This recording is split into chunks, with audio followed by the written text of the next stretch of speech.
All right, good morning. Welcome to the Center for Spiritual Living Tahoe-Truckee Sunday morning gathering.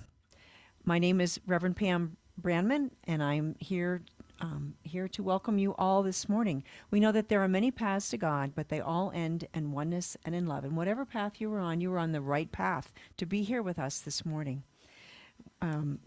We welcome you, and if you're here in the sanctuary or you're online, we're very grateful that you're here. We'd like to remind everyone that our center's purpose is love. Our vision is embracing all and serving with love while awakening to the one.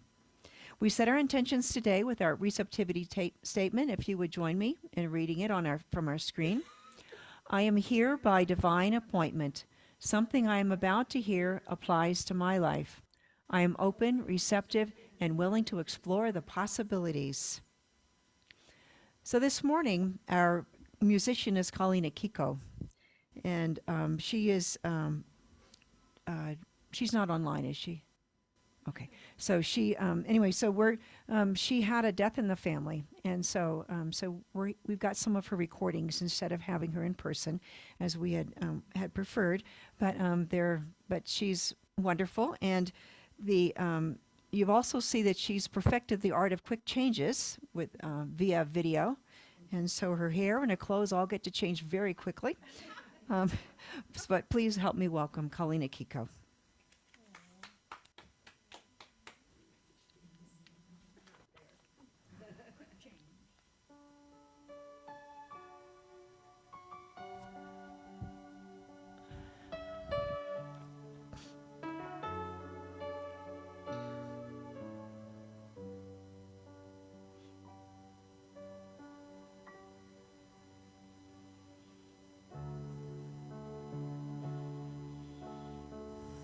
Here in the stillness, I will find my peace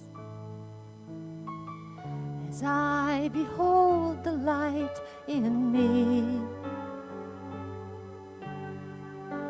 Spirit calls me, come aside and rest. And now I listen as I breathe. Be still, be still, be still, and know that I am God. Peace, be still, and know that I am.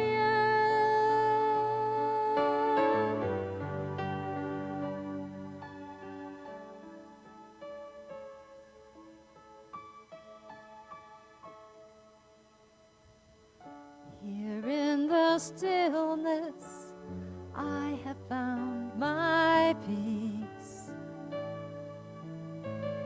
I see the sacred light in me. The Spirit holds me, warms away my fear. Now I'm rejoicing as I breathe.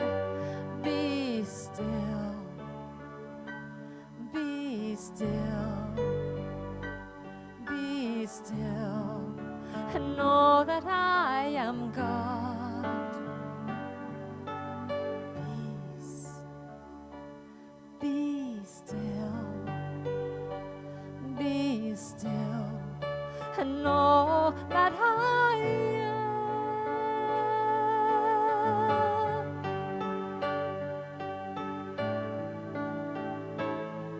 In the raging storm, in the sleepless night, when the pain goes on with no end in sight,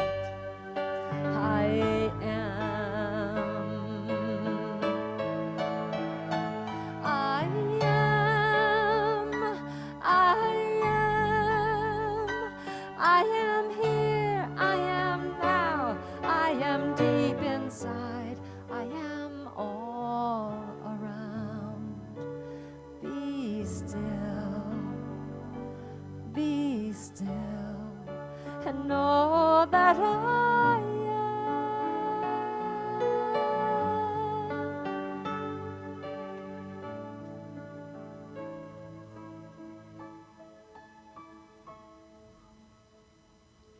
Here in the stillness,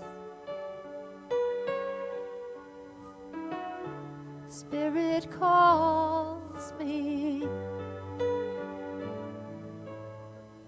Here in the stillness, Spirit holds me.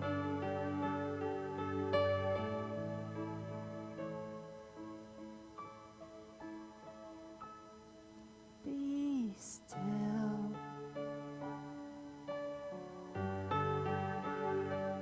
Be still.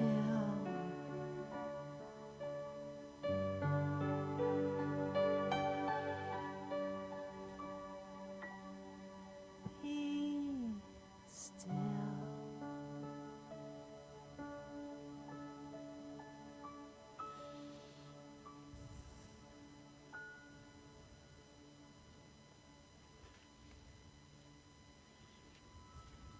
Thank you, Colleen. Our practitioner this morning is Nancy O'Neill. And Nancy is one of those people that she's always ready to support our center or anyone who really calls for her for prayer. And she's also organizing our Adopt a Highway cleanup this year and our spring cleanup if it would ever stop snowing. All right? So please help me welcome Nancy O'Neill this morning for our sacred reading and invocation.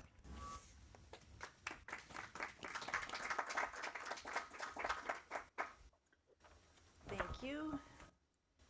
So if you look at your on your chair, you'll find a little card here.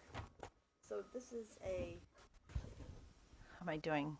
A prayer card. So you can fill this out, and we'll collect all the cards a little bit later if you'd like for someone to be praying for you. And so you can fill it out and put it in the basket. And if you look on the back side of the card, there is a prayer. So you can just really repeat the prayer on the back and fill it in with the name that you picked up out of the basket. So just be sure to pick up somebody else's name beside your own. So we'll do that a little bit later, but you can be doing that now if you'd like for someone to be praying for you. So today's reading is from The Magic of the Soul. And this is a book that we've been studying for the past 6 weeks, I believe.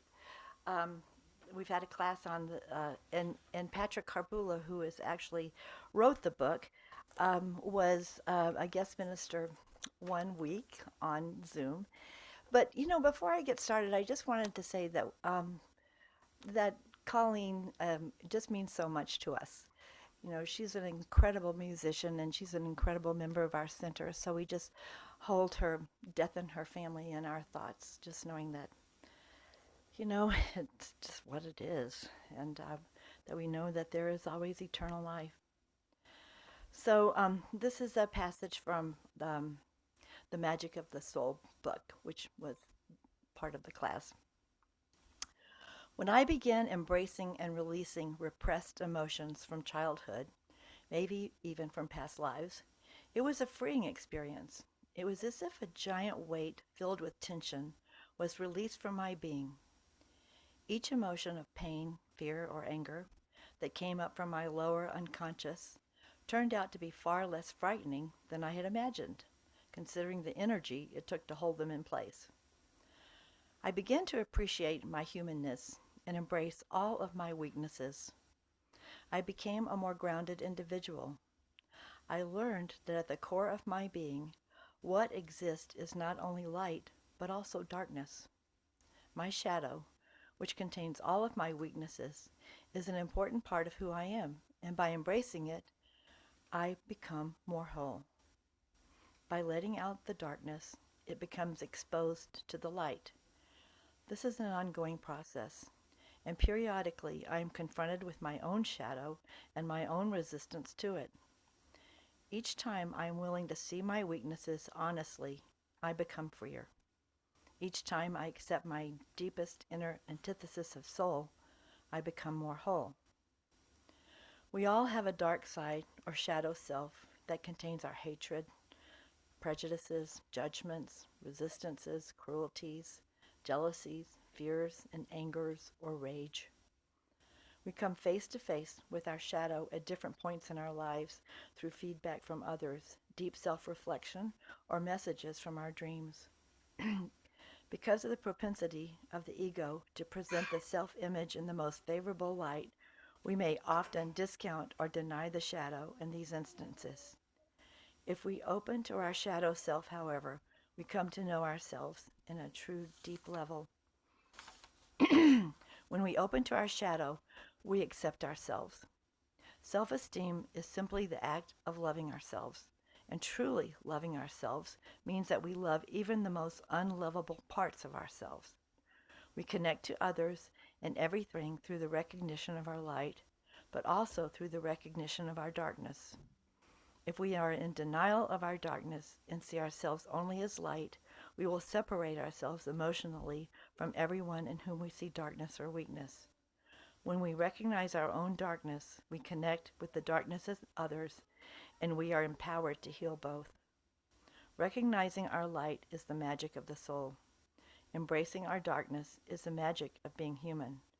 Both are important on this journey we call life. So if you'll just join me in an opening prayer this morning, and just do that by taking a deep breath, allowing yourself to get centered in this space, and allowing silence for yourselves and clarity and just breathing and being aware of that breathing. And so just in gratitude this morning for this time together, for this philosophy of the science of mind that guides us in so many ways, I am grateful. And so just in knowing all that God is with us this morning, just the joy, the beauty, and the love, and the life that is God's life, which is my life, it's your life. And so in knowing this, we know that life is always expanding, is always allowing us to grow, always allowing us to recognize who we are and love that part of us. And so in knowing that, and knowing that this life of God is my life, I know that today's service is going to unfold absolutely perfectly because it's all good. It's all God. And so in knowing that, I just allow that to be as we say together. And so it is. So we're going to have Colleen come back. Thank goodness for Zoom or recordings.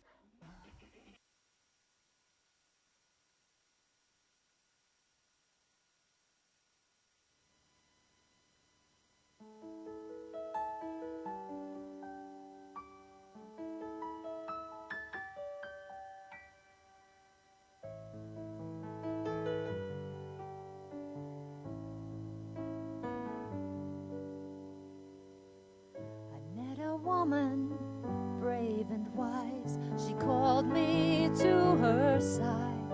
Her hands were strong and weathered. Her face cracked when she smiled.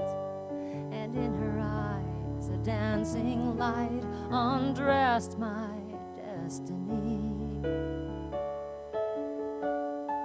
To heal my blind and stumbling ways by learning how to see.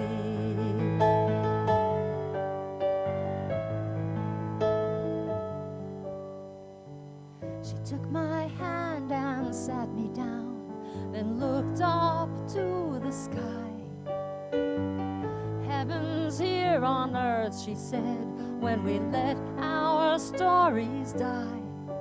Then my heart stretched out its longing to fly up high and free.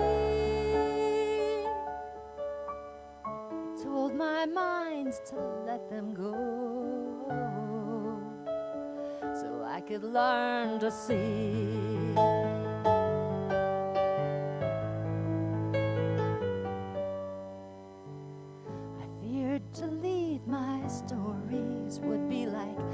breaking off my skin, painfully exposing the shameful doubts within. Then I watched her light a fire as she sang of sweet release. With smiles and songs and grateful tears, I began to see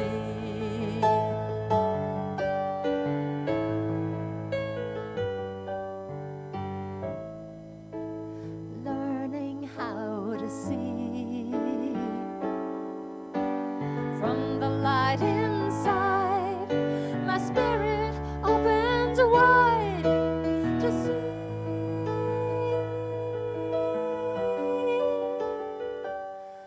To see.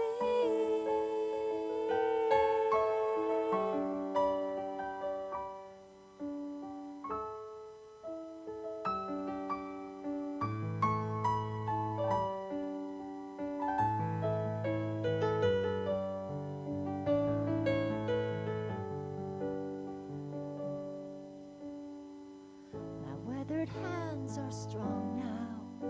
My face cracks when I smile. I'm watching children stumble. I hold them when they cry. And when their hearts come seeking to sit a while with me,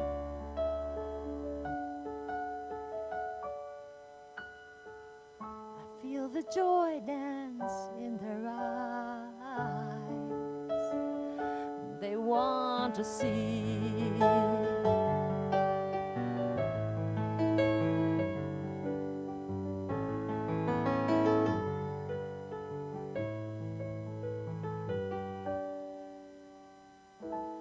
know a woman, brave and wise. She calls me from inside.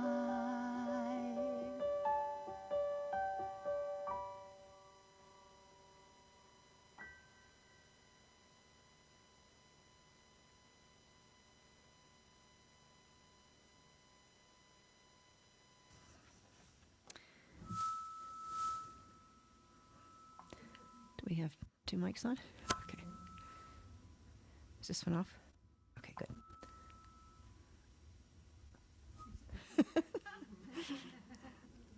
Okay. We have it. I can stand right here. Okay. All right. Well, and Colleen's singing about this song, and, I know a woman wise and with her weathered hands, and when we let go of our story, we find heaven on earth. We make up our stories about the way life should be and the way it's always been and expect it to continue, but that's the story. That's how we've seen it. And as we put out that story, that's what the Spirit creates. And so there's a different possibility when we see as the divine sees, something greater that can happen. And this is partly what happens with our shadow. Our shadow is that dark spot within us. And today, the Centers for Spiritual Living around the world are beginning the new May CSL Global theme, The Light in the Shadows. And today I'll be speaking on the inner and the outer spectrum. Now, I came across an article this week on turtles. And turtles are just fascinating creatures. They have these amazing shells that protect their bodies, and they can bring their, except for the sea turtles, they can bring all of their arms and legs and their snout into the shell. But although all turtles breathe air, they have to resurface to refill their lungs. Some turtles species can stay underwater for up to an hour at a time, right? According to the Guinness Book of Records, the oldest living turtle and creature that's living on land turned 187 in 2019. So they live much longer than we do. And until recently, the scientists have assumed that the turtles retracted their heads into their shells for protection from predators, right? Well, according to some new evolutionary research published in the Smithsonian Magazine, the original purpose of drawing in their head was to help the turtle's ability to hunt for food. The new evidence was based on a study of a Jurassic period turtle fossil that was about 150 million years ago. And so it turns out that some turtles are herbivores, but most of them are opportunistic omnivores, right? And by drawing their heads into their shells, they can strike out at approaching prey, whether it's fish or a mollusk or something that's coming in. And so that hunting for prey developed first, and then they learned, they can only partway in this old fossil, but now they can get their heads all the way in, that it serves as protection. So, but regardless of the reason that they ended up in their shell and they were hiding there, the turtle must eventually poke its head out, look around, seek food, move around, or see what's happening in the world, right? And so, as humans, we sometimes disconnect from the outer physical world, just like the turtle does, right? And we withdraw into our inner invisible world, and we ignore what's going on in our outer experience, right? It might just be a mental withdrawal, or it might be a physical one, just staying at home sometimes, but we can withdraw, and also sometimes we do the reverse. We stay fully involved in our worldly experiences and never take the time to go within and reflect on the meaning of life, and do we like what's going on in our life, in our experience, right? So it's only when we connect with our inner and outer worlds that we can best grow and evolve, right? There's a communication between the two. And as spiritual beings living a human experience, we live from both those inner and the outer spectrums of life. Now, we process our lives internally through our thoughts and emotions. Ernest Holmes, in the book This Thing Called Life, says, God is an infinite presence and an indwelling reality. The silent whisperings of this inner presence come to each as a divine revelation, an inner communion of the individual spirit with the oversoul. Right?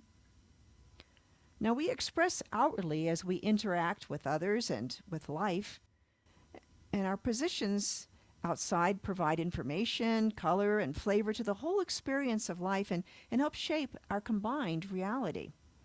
Both the inner and the outer spectrums are necessary for our growth and evolution. There has to be this communication. And when in alignment, the inner and the outer dimensions work together harmoniously, right? We get feedback from one to the other. Now, the manifestation process, which is also known as the creative process, begins by connecting first with the universe, creating a clear vision of what we would like to co-create with the universe, and then taking action to initiate the next steps, and then letting the manifestation process take over and make our vision a reality. Getting clear on what you want is important. So what does your ideal life look like? How do you feel? Are you happy when you think about it? Are you excited? How do you spend your time at work and play in this perfect life? What are your relationships like? Are you learning new things and giving back to your community? How is your money situation? How is your physical, mental, and emotional health? The more feeling you have about your ideal vision, the more gravity it has. The more gravity it has and the more steps you take to initiate the vision, the more future pull your vision has to manifest. Now, future pull is a term that was coined by Jacqueline Garwood about 10 years ago or more. And so, that future pull just manifests that vision. But at least it's supposed to work that way. But it doesn't always work that way. Why not? All of our wonderful and great visions, why don't they always manifest? So if we live only on the outer end of life's spectrum, the inner and the outer, then that's the physical world of which is the world of physical existence, then we will keep manifesting what has always been. And we will introduce until we introduce a new thought from the other end of the spectrum, from our inner world. that's where we have the choice. That's where we have the flexion. That's where we have the connection to the invisible infinite, right? Now, contrarily, if we stay entirely within our inner world and never take any action to manifest our vision, our dreams, we will never experience the other end of the spectrum. Our thoughts will never be a reality and only a dream, right? And furthermore, if our inner vision, what we call our mental equivalent, doesn't match our dreams, we may have some conscious or subconscious core beliefs that are negating much of our dream vision. You know, we have this great dream, but there's parts of us inside that say something like, oh, I don't deserve it, or I need to do this first, or I'm not good enough, or I need more money, or I need someone to help me, or I need whatever we need. It's not, there's some core belief that's blocking it, our dreams. And those core beliefs that are in the way are typically part of our shadow self. And it's very determined to obstruct our path until we stop and pay attention to whatever it is, what message they're trying to give us. Now, surprisingly, it's often our shadow self that has the very skills and insights that we are needing to actually manifest our dreams. That sounds counterintuitive, but there's really great power in those messages. Now, we're trying to manifest without the feedback of experience, without seeing what's going on. It's like, it's like trying to drive a car, and you never put your hands on the steering wheel, and you never push on the accelerator, and you never look out on the street to see what's in front of you or not in front of you, or if it's a car, or, you're on a hill, or, you need that feedback from the outside world to connect with the inside world to do it well. Now, Debbie Ford has written several great books on befriending our shadow. And in her book called The Dark Side of the Light Chasers, one of the many colorful people she describes is a 21-year-old woman named Haley. And now Ford begins Haley's story by stating that if we want to see someone's future, we can usually look at their past. And unless we make peace with our past, deal with that shadow, we simply just drag that past into our future. Right? To change, we have to our desire to change and our willingness to take full responsibility for our lives. Both must be greater than our desire to stay the same, to hang on to our comfort zone, right? Sometimes people blame others as the reasons for their dreams don't come true. But in reality, it's not the other people that are the problem. It's our core beliefs, right? That we adopt based on the pain that we experienced perhaps in our families or in our early childhood. And we just carry it forward, right? Now, Haley suffered from depression, 21 years old, couldn't take care of herself, and so she lived at home with her mother. Now, during the workshop that Debbie Ford was facilitating, Haley sat with her eyes down, and she nervously just kept tapping her hand on the table, which was really annoying for the people sitting near her. And during the rest breaks, Hallie would often just curl up on the ground in a fetal position. So during one of the breaks, Debbie walked over her and asked Haley, "Do you own poor me?" And Hallie responded and said, "What, me?" Very puzzled. So Debbie continued by asking Haley what she thought she was communicating to the world. Haley explained that she didn't think of herself as a poor me, and in fact, she hated those poor me type people because that's what her mother was. As the conversation continued, Haley realized that deep inside, she realized she was unlovable. Playing poor me was a strategy to get attention that she had consciously learned from her mother. Right? Her mother got lots of attention that way, so she could do it too. So using the feedback from Debbie Ford and from others in the workshop, Haley for the first time saw that she was copying her mother's little girl act. The healing process began as Haley embraced her poor me shadow and let the opposite traits surface. She got rid of the story and allowed that divine essence of who she was come to the surface. Her new affirmation was, "I am a responsible woman." Well, within a few months, Haley got a job. She moved out of her mother's house and into her own apartment. She felt so confident that she met a man and began an intimate relationship for the first time in years. She was that responsible, capable woman. Right? Her honesty with herself was the starting point for her to regain the freedom to choose her own path. Now, we can ferret out our erroneous core beliefs by asking the question, does this belief empower me and make me happy? Right? If not, we may have accepted as our own the prejudices, the guilt, the pain, and the shame that got passed down from our family of origin. Right? Or maybe a significant other might be telling us something. Right? So feedback is important between the inner and the outer spectrum. It lets us know when our vision has missed something important, or whether our fears, our emotions, and our beliefs are blocking the manifestation process. Right? Now, in today's reading from Magic of the Soul, Patrick Harbulo spoke of coming face to face with our shadow self, our dark side that contains our hatreds, prejudices, judgments, resistances, cruelties, jealousies, fears, anger, rage, all those things that are in our dark side, our shadow self. But none of us as humans are perfect angels. We are all capable of harming other people, whether it's intentional or unintentional, right?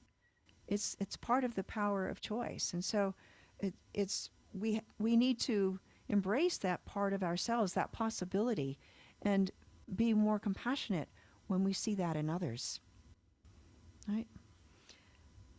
So it's very important then to align our inner and our outer worlds. The spiritual practices and techniques allow us to connect our inner outer worlds and bring them into alignment and harmony. Again, from Magic of the Soul, Patrick Harbulo says, recognizing our light is the magic of the soul. Embracing our darkness is the magic of being human. Both are important on this journey we call life. Now, when we get stuck, meaning that the outer experience doesn't match our intention, and we wonder why we're not going forward, we can use spiritual practices to bring to the surface our subconscious and unconscious beliefs. And so it's these hidden feelings, beliefs, and actions that can sabotage our own good.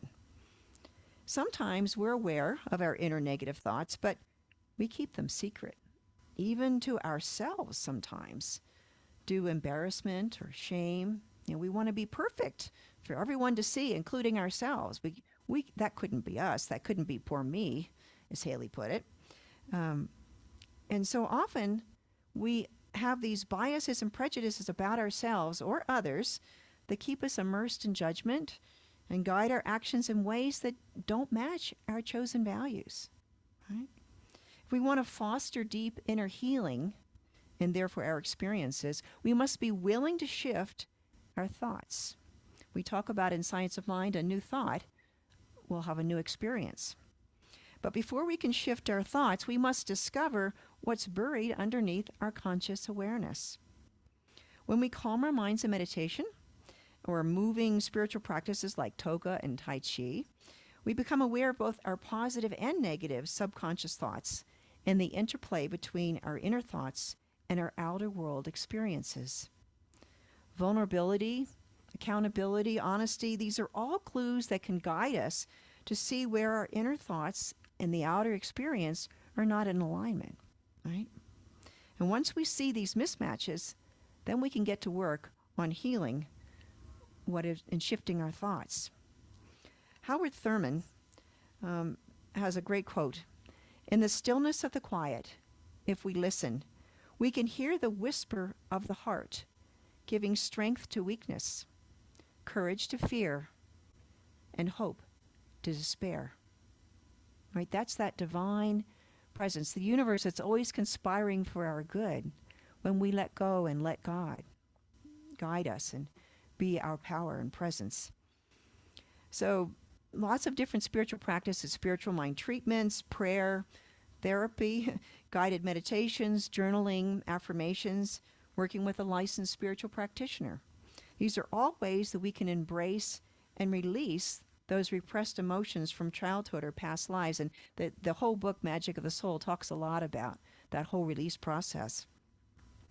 And so when we get free from all of this long-standing tension, it can provide us with a sense of wholeness and renewed energy. I mean, it takes a whole lot more energy to suppress that feeling than it is to bring it up and deal with it, right? And that suppression can go on for years and years and years. And when we release that energy and we identify it and look at it and decide that this really isn't true. I can change this thought. It's a judgment. I can change my judgment. It's not a fact. And so then that energy is released and allows us to move forward. Patrick Harbula talks about the importance of loving ourselves, including accepting and loving even the most unlovable parts of ourselves. When we deny our own darkness and see ourselves as only light, we may judge and shut out anyone else in whom we see any darkness or weakness. We label them as the other, right? They're not like us. We could never be like that, and so, we're very sanctimonious about that. And so we other people, and which is part of what's going on in the world now. People want to be perfect. They don't, we're in this together. We thrive together as the whole human race, or we fight each other. That's sometimes our worst fault. So when we recognize our own darkness, we can humbly and lovingly accept all people and ourselves as magnificent expressions of the one life that we are. We're works in progress. Right? So learning to recognize and embrace our shadow self and allowing synergy and clear communication to occur along that inner and outer spectrum empowers us to live our lives out loud in full technicolor. Right? Now, I want to talk about two examples of men that chose different ways to respond when we don't like what we see in our outer experience. So the first one is a man named George that I knew. And he had found a Center for Spiritual Living, and he enjoyed being an active member for more than 15 years. I mean, he loved his life. He thrived on the New Thought principles. His business was thriving and successful. And, he created a fun and happy life with lots of friends, all of these things he loved to do. And so one weekend, his center invited an imam from a Muslim mosque to meet with their members and ask questions and answer any questions about the Islamic religion and their spiritual practices. So it was just a few years after the 9/11 bombings, and George was very angry with all Muslims. Didn't matter who they were, you're a Muslim, he was angry. So he came to the discussion, and he asked some very tough questions. Well, he was dissatisfied with any of the imam's answers, and so he left the event early, and he never returned to that Center for Spiritual Living. He left all of his friends behind. He could not accept including in his spiritual center people that he held responsible for 9/11. And this was a Sufi, a very loving imam. Now, there was another man named Wes.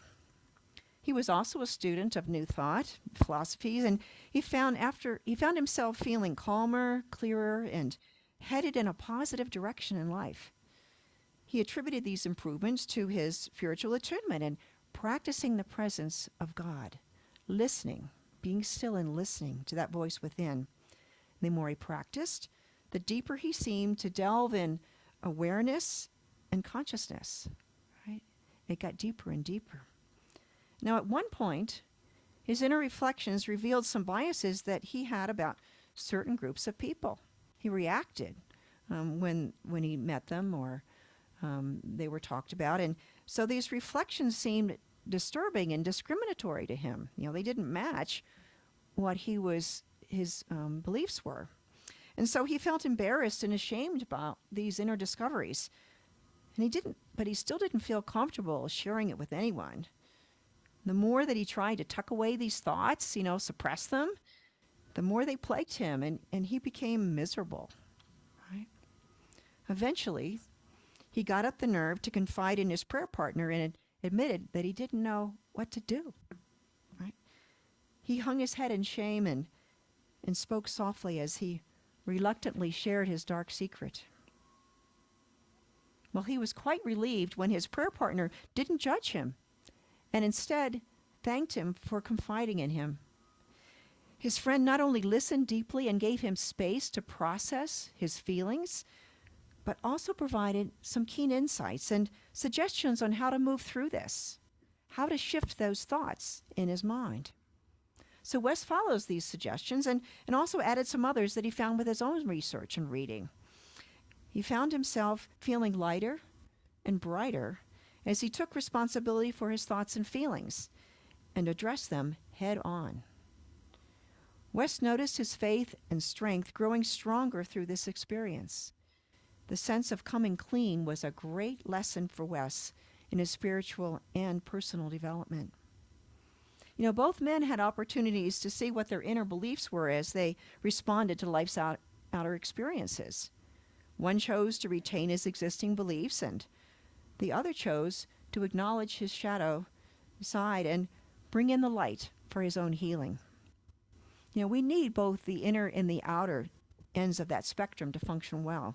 The inner world processes our visions and evaluates our beliefs, seeing what's going on in the outer world.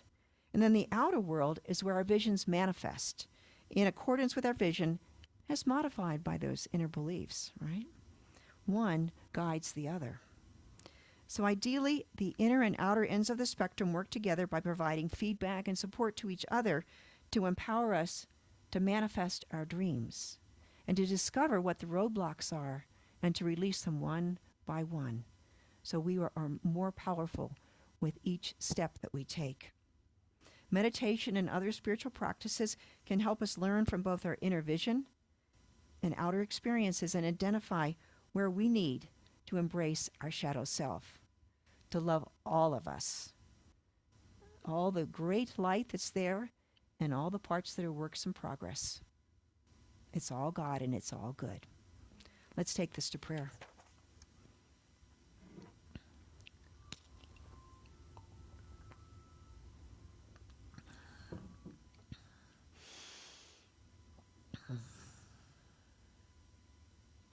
And so as we look around us and see the world, some parts are wonderful, some parts not so good. Some parts can't quite tell the way it's going to turn out. But we let it all go for the moment and we go within to that place within our heart of hearts where God dwells, where there is always that small flame that is burning, waiting for us.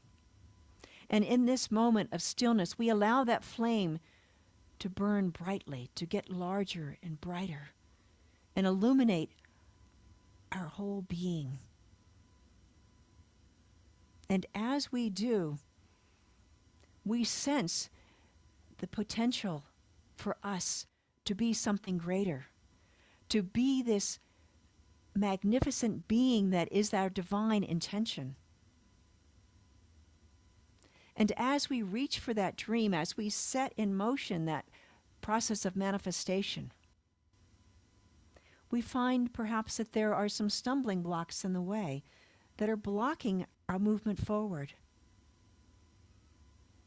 And so we again turn to our divine guide and ask for clarity to see what is in our way, to see the judgments that we have accepted as truth when they are not. And so we allow that divine light of truth to shine on them, to shine through them, to show us what that spiritual truth is underneath. And we let go of these false beliefs and allow that new idea, that new thought to spring forward. And our path is clear. And as each new obstruction comes up, we allow that divine light to shine upon it, to shine through it, to reveal the truth.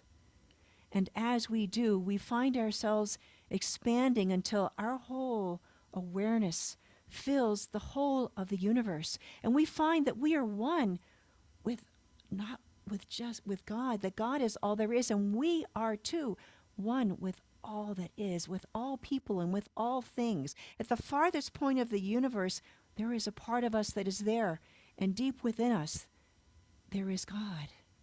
Every part of us is a part of the divine. And so there is this light that is shining and shimmering, and we are grateful for that shadow self, for the messages that we got of things that we were holding on to, that things that we feared, that in fact turned into be something that we needed to move forward on our path. People that we have been avoiding because they annoyed us, well, that was because they gave us something that we needed and we're afraid to accept. People that we thought we weren't good enough to be in their presence. We find that they are so grateful to have us, to have a conversation, that we have something to learn from each other, to share with each other, that we are greater together than we are apart. This is the way that life unfolds when we follow that divine guidance, the divine wholeness, the divine love and peace and joy that is the truth of our being. And so we celebrate life in all of its wonder and magnificence, and we accept it with arms wide open. We live life out loud, knowing that all is well, all is God, and all is good. Thank you, Father, Mother, God. And together we say, and so it is. And so we have Colleen back for one more song.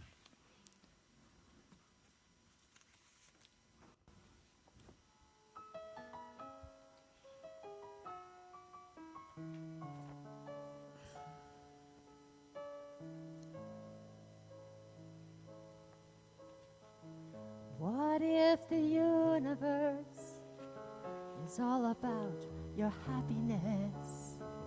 What if the tears you never cried could be a healing spring of life? What if feeling afraid of the dark could fade in the blazing glory of your heart? What if it's true? Would you open the treasure of you?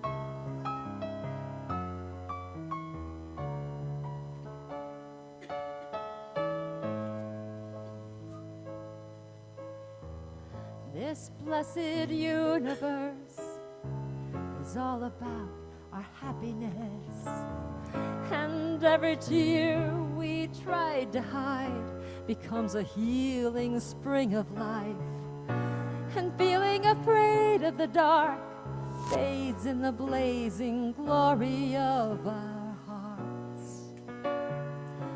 It's what we see when we live awake inside the dream.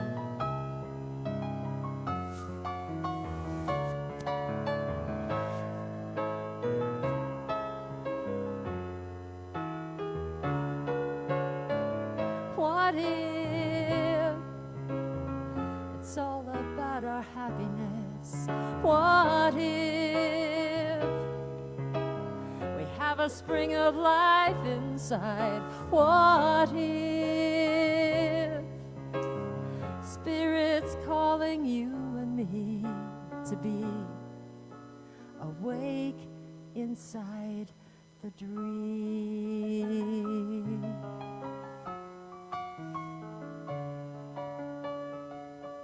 What if?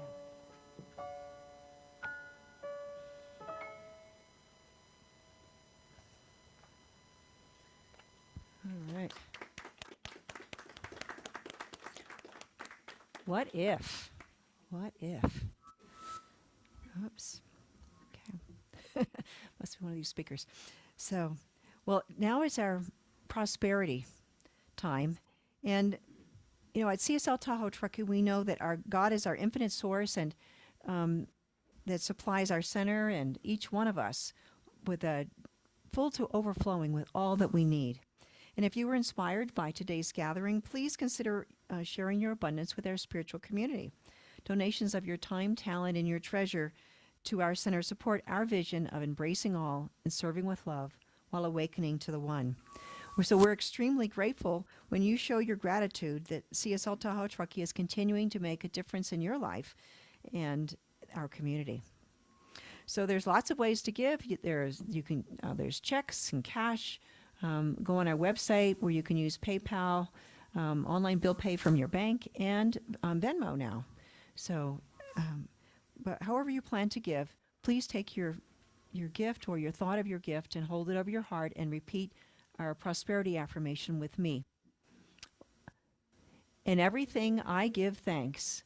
I gratefully and joyfully share my offering, which flows from God, my infinite source. My gift blesses this center and all who are guided, healed, and empowered by its activities.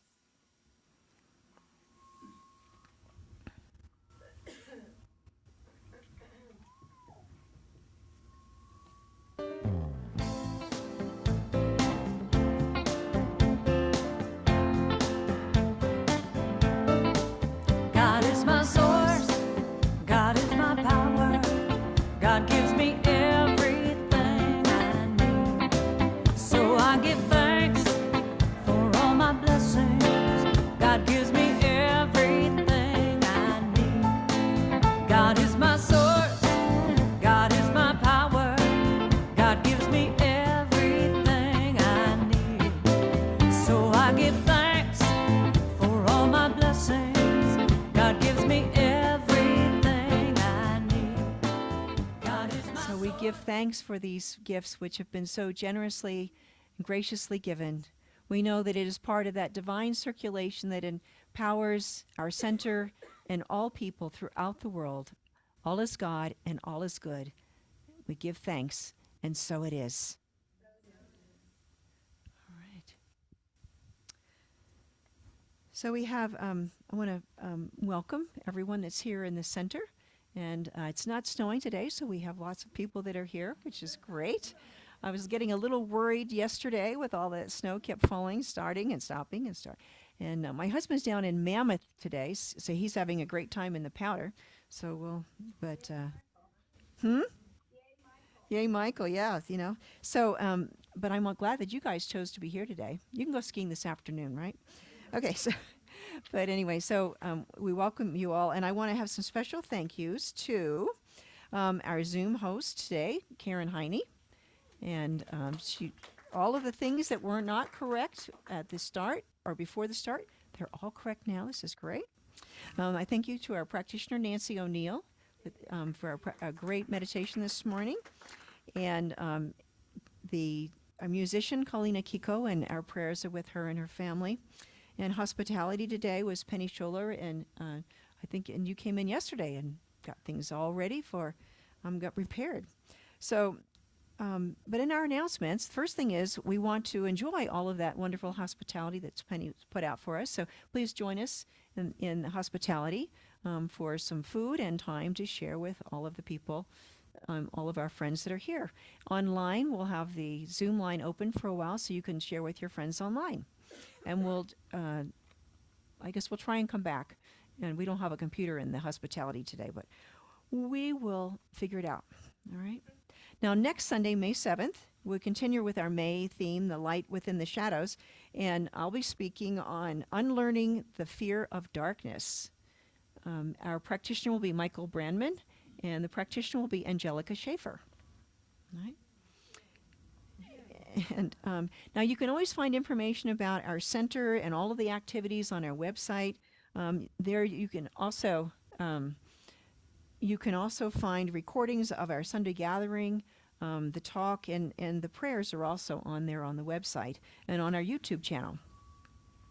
So you can go back and listen again or share it with your friend if you think it was something that they might enjoy as well. So we are really excited that I think we keep moving forward we've talked about that. So here we go. We are really excited that our e-bikes group is back. And the first ride this year is this Tuesday, May 9th at 11 o'clock. They're going to meet down in the warmer climates down in Reno by DeMonte Ranch Trail. So bring a lunch or a snack to eat at the park. And there's a Starbucks parking lot there that you can go to.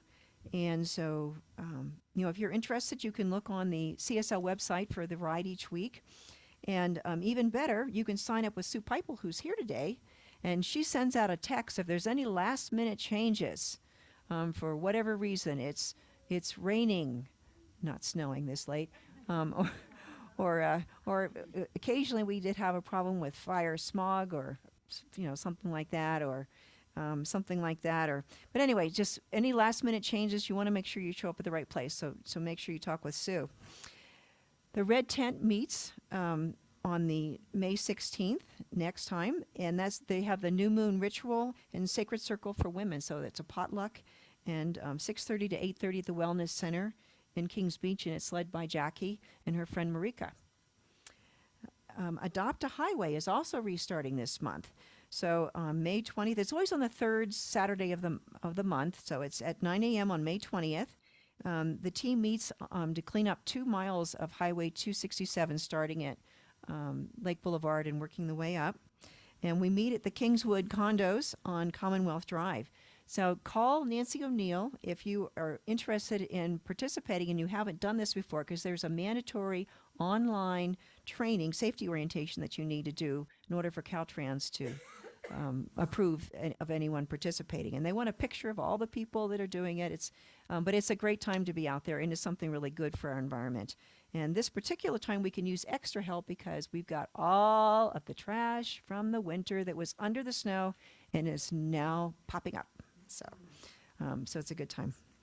I don't have a slide for it, but on Charlotte Peters is coming up to visit now and then, and so she's going to be here on Thursday, May 25th, and she has offered to conduct a pop-up yoga class that Thursday morning from 10 to 11:30 when she's going to be here. So there's a sign-up sheet. How many people might be interested in something like that? Is that something?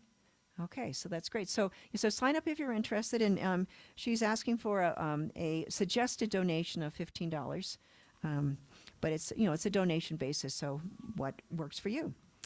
Okay, the next big thing coming up is the SOAR conference at Asilomar. This is in August, the 8th through the 11th, and the early bird registration is running through.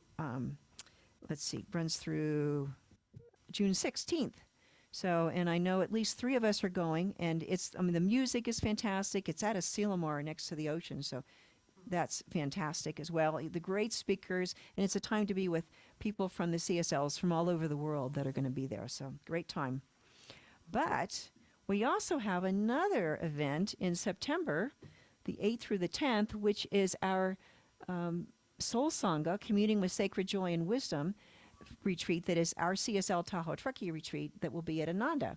It's being facilitated this year by Reverend Dr. Melissa Felipe and Reverend Z. Egloff. So we've invited some other centers to join with us, so we're hoping we'll sell out this year. So it's important to make sure that you register early. We have early bird pricing through July 10th, and also if you want to put down a deposit to make sure you get your room, your $250 deposit will hold it until then. Then you need to make the full, pay the balance. But you can register on the website. You can sign up out here, and we'll be glad to take your payment. But it's going to be a fantastic time. It's a really wonderful time to commune with spirit. And if you've never been to Ananda, it is a beautiful place. We went to the tulips this week, and it was beyond beautiful. I mean, just so awesome and inspiring to be there.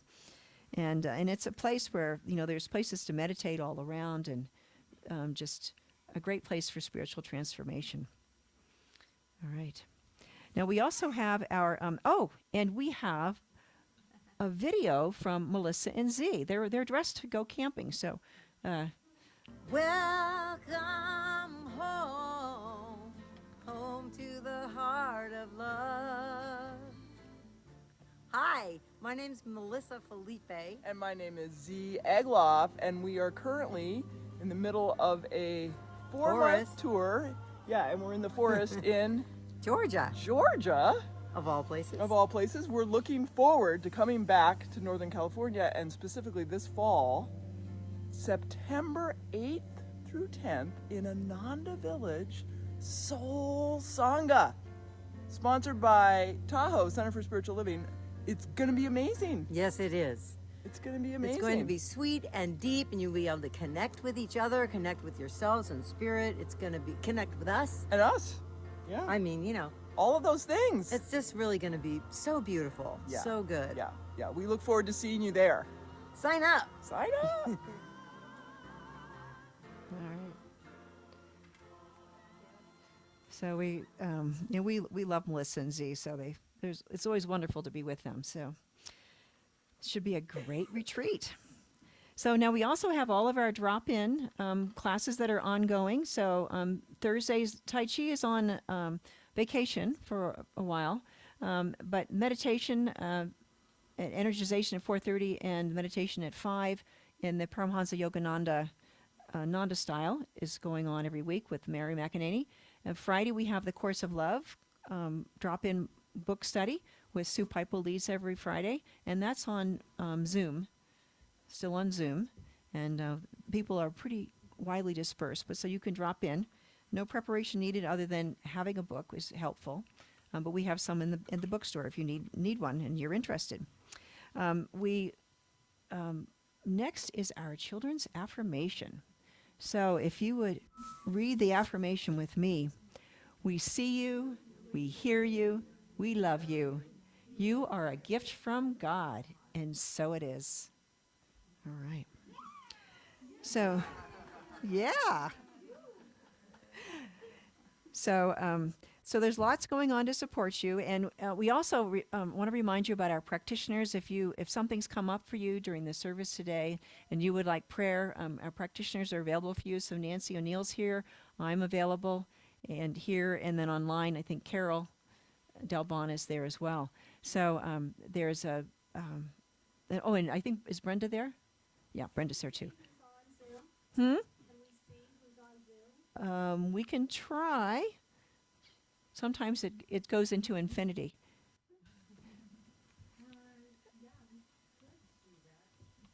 Yeah. Well, you can see. You can afterwards. We'll see. Oh, okay. Here we go. Yeah, let's put it on afterwards because we've got it. We've got our song and the affirmation. So we'll do it after that. Karen's good, but she doesn't need to be Superwoman, right? All right. But now we would like to have our song. Here we go. There we go.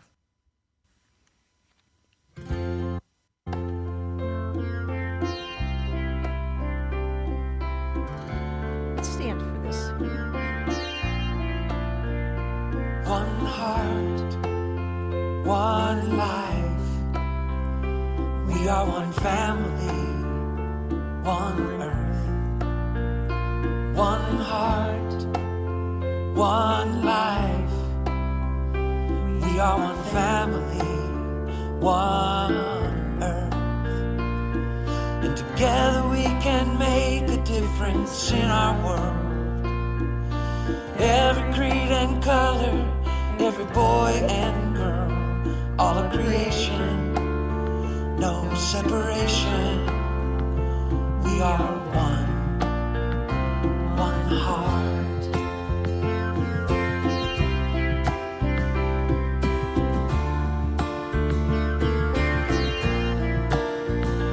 One heart, one life.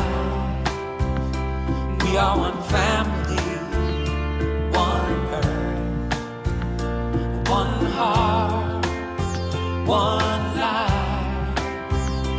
We are one family, one earth. And together we can make a difference in our world.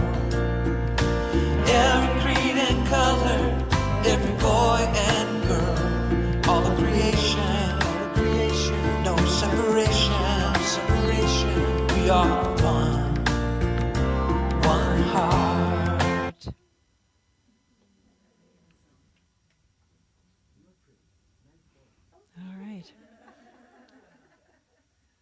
If you would repeat our affirmation with me. My inward journey and outward experience are in perfect alignment. And so it is. Namaste.